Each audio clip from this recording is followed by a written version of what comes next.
All right. We're back at it. So here we are on our Momentum Mindset Monday. Good to see a lot of people on here. And last week we've talked a little bit about this concept of boundaries. And then everybody went off and enjoyed the holiday weekend and they were able to have some fun, which is great. And now we're back at it to talk a little bit more about the kind of the next level of boundaries and what that looks like. So as we look at this idea of boundaries, what starts to come into play is several different factors.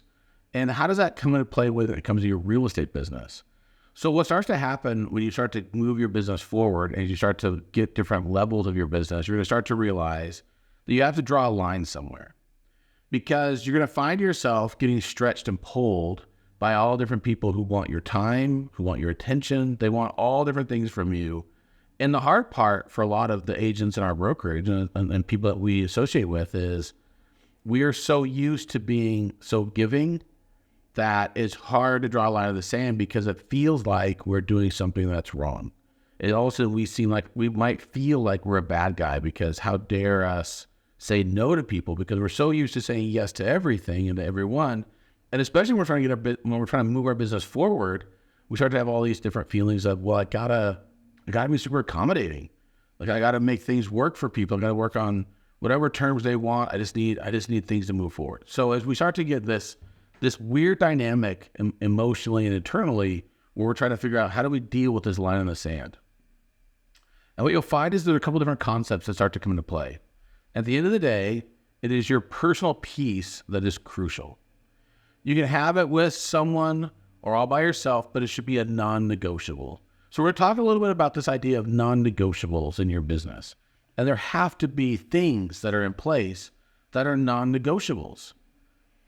So here are a couple different concepts that should, as you start to look at non-negotiables, that might start to create some context for you, both mentally and emotionally. So 6 things that you should never settle on. Number 1, your boundaries. Number 2, your worth. 3, how you live. Number 4, what you want. Number 5, your health. And number 6, your relationships. These are things that in your life need to become a standard of what you will agree to, and it's something that you will fight to be able to hold. Now, when we start to talk about this first concept of boundaries, it really starts to set in place kind of the framework with how you're going to deal with people with all these other things. When it comes down to your worth and how you live and what you want and your health, all these different factors start to come into play. But the challenge is that when you are settling on things, you start to lower your standards, it starts to create a lot of internal conflict. So if I were to say one thing to you, if I were to say right now, well, let's maybe we'll just test this concept out. So if I were to say to you, I've got a body in the back of my trunk and we need to go bury it in the desert. We just got to go, like, it's just someone that I didn't like and I just need someone to help bury this body. You might be like, I'm not going to take part in any crime, or I'm not going to be part of that. Like, you might already have like an internal code. You'd be like, it's awkward. I'm not going to do that. Or if I were to say, you know what, we got to run up some money. I just need you to be the getaway car. I'm just going to run to this bank really quick. I've got a ski mask. I'm going to do this thing. If you'll just idle in the car for a second and just like, all you have to do is just drive away. Now that might already be a non-negotiable for you in your life. You might say, well, I'm not going to be a part of any bank heist, right? Like those are some absurd examples, right? Like we're not like really going to be talking about stealing from a bank, but in the essence, like the concept is that you have certain standards right now that you're already things, okay, I would not do that. Okay, great. But then there are other things in your life that you might think that you might not be willing to do, but then people might push against that and you might be able to say, well, maybe this one time, maybe I'll agree to this one thing. So let's talk a little bit about these concepts of non-negotiables. Now, in our brokerage, we talk a little bit about our values. We talk about the page values of passion, authenticity, inclusion, growth, and excellence. And a lot of times your boundaries are going to be cemented in whatever your value proposition is. So whatever your values are that you hold dear, is a great place to start to determine, okay, what are my non-negotiables that I'm going to deal with people? So a non-negotiable Whether we are conscious of it or not, we have always decided what to include in our lives. Once we distill down to the absolute essentials, we protect them with a special classification I call our non-negotiables. We can then arrange our non-negotiables in a very way that builds upon or amplifies or magnifies and sets up the next in line. But each non-negotiable expands by its proximity to all others until we operate in the self-actualized state of full life integration. I love this concept by Christopher Carter, and it's from the book, This Epic Life. But this concept of non-negotiables, like as you start to create non-negotiables in your life, it'll create the ability to have more non-negotiables and have greater framework of what you'll stand for. So here's a simple 3-step pattern to being able to define your boundaries. So number 1 is having some clarity what your boundaries are. So we have to decide what are our boundaries. And I'm going to share with you a couple of different boundaries that I have in my life that I as I was kind of thinking about what to share. There are a couple of things and frameworks that I have, and I'll share with you what I have as boundaries for me and when I work with clientele. But I want you to kind of think about this is like, what are your boundaries and what you're going to agree to and what you would hold to. So first you have to kind of have some clarity about that. That's an internal clarity of things that you might, and maybe if you're writing them out. Then number 2, how do you communicate those? Because you might have boundaries, but if you don't communicate those, and if it's not clear to those that you associate with, it's like you don't even have boundaries.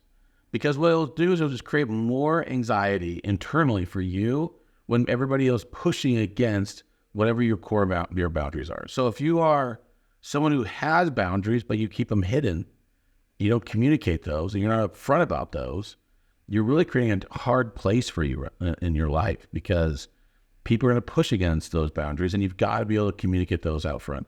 Now, I would say the easiest way to communicate boundaries is maybe even like kind of saying to yourself, well, and maybe it's even apologetically with people. You say, hey, here's this thing that I have in place. Maybe it's a communication that you have with your family. Maybe you have a family member who pushes against you and they want you to do things that are inconvenient for you or that's not going to work for you.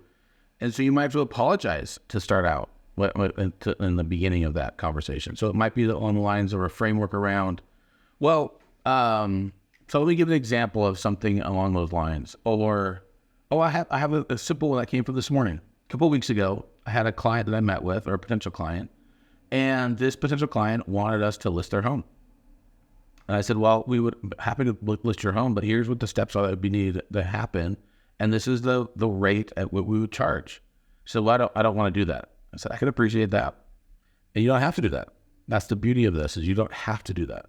I said, well, I still want you to do it. I just don't want you to do it that rate. I want you to do it this rate, which was like, I think it was like $100. I said, well, if I know someone will list it for $100, but on the MLS, I want you to do it for that rate. And I said, I appreciate the request, but it's just not going to work for me. That's a model that has never worked for me, and it doesn't work to make it work for me. And so I was pretty clear on those boundaries. I said, if you want us to help, this is what it would look like, and this is what we could bring to the table. This is how we would help you with the benefit of what we bring to the table. And she decided not to go that route. She went just the very discount, throw it on the MLS. Well, guess who calls me at 7 a.m. this morning? That same person. She called me up and said, hey, you always said I could call you for help, so I'm calling you because I got an offer on my house, and I don't know what to do. I said, congratulations on getting an offer on your home. That's great. That's always the first step in the process. She said, well, I don't know how to negotiate this. I said, well, put you in a tough spot, I guess, because I am not your agent and I can't help you in negotiating it. Like that is like something you have to go back to the current agent you have. So, and she said, well, he's like, doesn't even know what he's doing. He just listed this for $100 and he's like upset that I'm not, he wants me to pay him more to negotiate. I said, well, that would make sense. I said, in the end, the buyers didn't come to you to get the best deal possible. And I can see where they're coming from. And it just puts you in a spot now that you get to negotiate this deal because of where you put yourself in the situation. And for me, like I didn't feel any animosity in it. I didn't feel upset about it. I just, like she made the choice to go that route. And I was very clear of what my boundaries were. And I wasn't going to get pulled into negotiating her deal for her, giving her advice in a situation where it's not my deal to try to negotiate. But you'll have people who want you to bend to their will, you have to be very clear what your boundaries are. And to right now, like, do I feel any animosity? Nope, not at all. Like, we'll have to see how it plays out. In fact, I'm curious after this all plays out and closes, because the offer is so much lower of what she's trying to get. It'll be interesting to see if she does settle at that price. And I'm going to call back to the agent who bought it on the buy side to find out what they would have maybe paid for had they not been negotiating with someone who doesn't really know what they're negotiating on the other side. I'll be curious to see how that all plays out. But in the end, you have to communicate your boundaries, and you have to hold to them. So let me share with you a couple different thoughts about some boundaries that I have when I'm working with my clientele or with potential clientele. Number one, being positive and spending time around positive people. That's number one for me, as I surround myself with people that reflect who I want to be, how I want to feel, and create the same energies that are contagious for me. That's a critical piece for me. In fact, I shared this in our social media boot camp on that final day where I was sharing. On my social media, when I scroll through my feed, if there are people or if there are messaging or if there's a consistent feel that people are posting about that I just don't like, I just snooze them or I just unfollow them. Like my feed, when I scroll through it, like it has to give me, and I kind of use the example of I think the lady's name is Marie Kondo, who does it give you joy concept with her, like throwing out stuff in your house. But I do the same with my social media. Like I go through the feed, and if it doesn't give me joy, it's out. Like if somebody's super negative, like I have family members who I do not follow. I have people that are good friends of mine that I do not follow. Like we show up as friends, but I don't follow them. I just turn it off. I don't even care because I don't want to be around a negativity. It just has no place for me in my life. Number two, I only work with people that I like. I mean, that comes into place with the brokerage, so with people that we bring on board. It comes in place with the clientele I work with. If I don't like someone, I don't have to work with them. And I only work with people that I like. Like that's always been a standard for me. And if someone is just not the right person, I'm totally fine not working with someone. In fact, I just had a meeting last week with someone who was looking at joining us, and I spent the entire time finding other options for them to join because they're just not the right fit for us. Number three, I'm happy to guide those who are willing to take the next step, and not everyone has to work with me. So kind of falling on that same concept of not everyone, that I don't have to work with everyone, and they don't have to work with me either. I'm good with that. Like what I'm looking for all the time are people who are willing to take the next step, and that's a boundary for me. Like I don't have to work with people if they're not taking the right steps in the process. And the thing that comes into place with this is when someone treats you like you're just one of many options, help them narrow their choice by removing yourself from the equation. Sometimes you have to try not to care, no matter how much you do, because sometimes you can mean almost nothing to someone who means so much to you. It's not pride, it's just self-respect. So don't give part-time people a full-time position in your life. Know your value and what you have to offer, and never settle for anything less than what you deserve. There are times that you have to cut relationships because of this concept that they are part-time people wanting a full-time position in your life. Number four, if I treat people right and I continue to show up, business will just continue to show up. And I found this over the course of time. If I treat people right and I do what's in their best interest, business always shows up. Number five, I work in committed relationships. When I work with clientele, if they will not be in a committed relationship, I don't have to work with them, and nor will I work with them. I work with people, I have a certain standard of what it looks like working with me, and I lay that out. This is what the next step looks like working together. And I'll say that in my initial consultation. In fact, we'll talk about that in our December traction events, this initial consultation and what the framework looks like working with someone. But I'm clear when I want to work with somebody or when I am working with someone, it's a committed relationship. Number six, my integrity and my reputation is my brand. So at no point in the process ever in my real estate career will I ever bend on my integrity or my reputation. I'll stand for what I'm going to stand for, and that is my brand in the marketplace. And there have been many, many instances and many times when people have pushed against that integrity. But in the end, that is your brand. Number seven, I will stand for what's right, even when it means I stand alone. And there have been several times in my career that it feels like I'm standing alone, that it feels like everybody else wants to do something different, and I'm the one person that's the salmon swimming upstream. It doesn't matter. If you have to be alone for different times in your life, that's fine, as long as you're holding strong to your standards. Number 9, money is just a fuel. So money for me is not something that I feel like bend on my principles on, because it's just a fuel. Money is going to fuel to get where I want to go. That's the end all piece when it comes to money. And I don't have to bend my will to make money work. In fact, money will work to help me get to where I want to go. Number 10, I always do what I commit to doing. Like if I say I'm going to do something, I just do it. I always do what I say I'm going to do. When it comes to my clientele, I say I'm going to do something, I will do what that thing is. It has to be, like that has to be a mindset I have in this process. Number 11, I control my schedule and my loved ones have priority. So there's no one else out there that's going to push against my schedule, and I've got to hold firm on that. I've got to hold firm on what is important for me, and I've got to understand that there is time that has to be on my schedule to be able to become the better version of me, and sometimes that means taking time away from work and understand that like there are a lot of people that would want me to work 24 hours a day, 7 days a week. And I have to push against that to be able to protect my time and my schedule. Which leads us in the final concept, number 12, that my self-worth is paramount. Like me understanding where I'm at and being able to, and this has been a hard thing for me over the years, because I'm someone who's continually trying to help other people, but sometimes it comes to a detriment for myself if I don't protect myself. I've heard a concept over the weekend, and it was really interesting. Question was, how full of yourself are you? Like, how full of it are you? For you, are you full of yourself? And you'd think that phrase would sound negative, right?